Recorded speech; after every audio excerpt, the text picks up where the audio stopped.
have been exploring kind of what are the concepts or the ways of interacting that people can utilize that really will accelerate people partnering, will accelerate building trust, and will accelerate people being able to work together in the best way possible.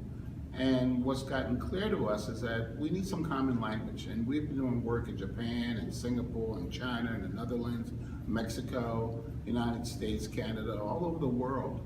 And we're finding that as these global organizations try to interact, they often don't have a common frame of reference to work from. And so as we started thinking about what are some of the commonalities that if people understood the same concept and how that concept applied, that it would accelerate interactions, it would accelerate people having a team that is high performing and therefore getting the best results. And so we've developed 4 keys that we think are important language and behaviors that will help people in organizations be more successful and have higher performing interactions. And the first one is lean into discomfort. We live in a world of change, where change is everything. Every institution is changing. The workplace is changing.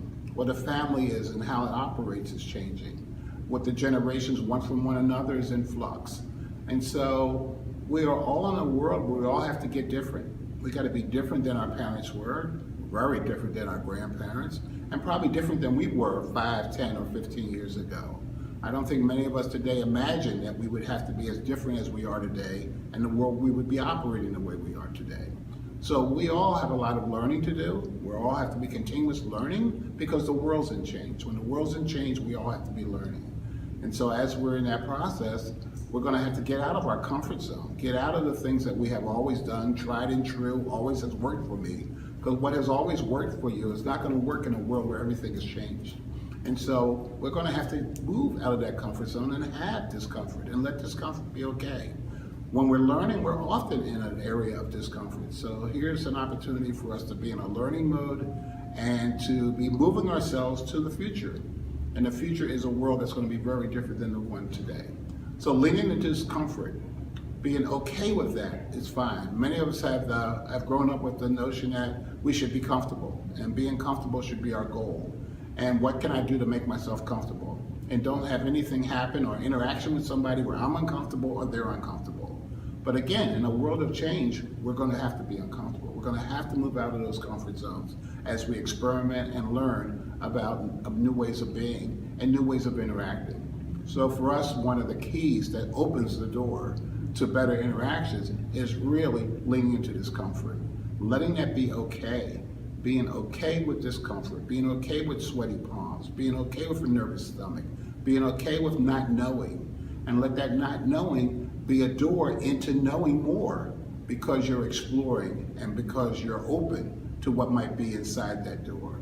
So our first key that we are encouraging everyone to do is to come out of their comfort zone in a safe place. We're not telling people jump off a cliff. We're not telling people to take tremendous risk. But we are saying in our interactions, when we create some safety in that safe place, let's lean into discomfort and see what we can learn together and how we can grow together. That's great. Just one last thing about leaning into discomfort. I mean, we will have people say, I'm leaning into discomfort right now, because that's a way to signal to someone else that I'm really trying something risky and I need you, which goes to the second key, to really listen as an ally. So our second key is listen as an ally, and we say listen, listen, listen, and engage. And all of those elements are really important. So listening as an ally means I'm really listening to you almost as a friend. We were in a workshop years ago, and I remember a young man saying, you know, I listen to my friends differently than I listen to my coworkers.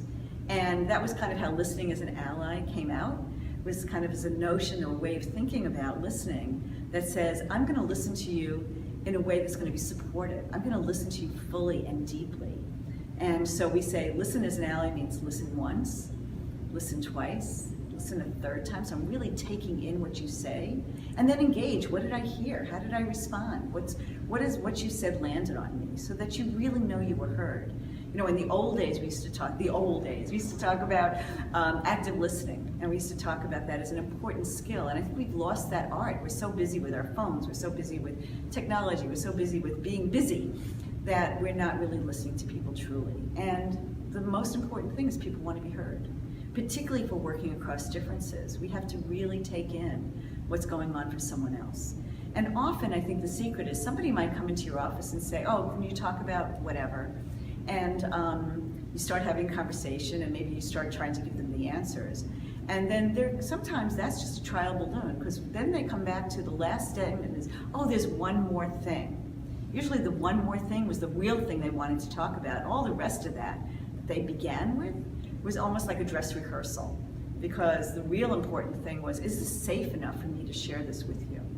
And so often the one more thing is the real thing, but if I don't listen fully, we'll never get to the one more thing. They'll say, oh, I'll come back next time.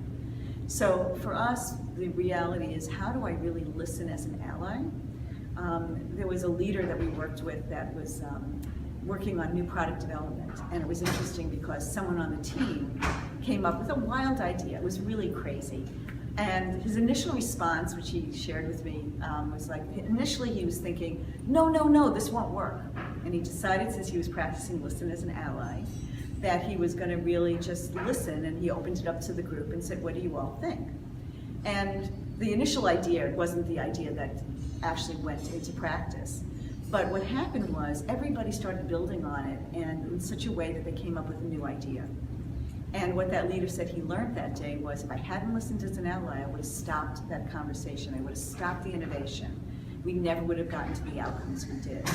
So listening as an ally becomes such an important skill if we want innovation, if we want creativity, if we want to really hear different voices in the conversation.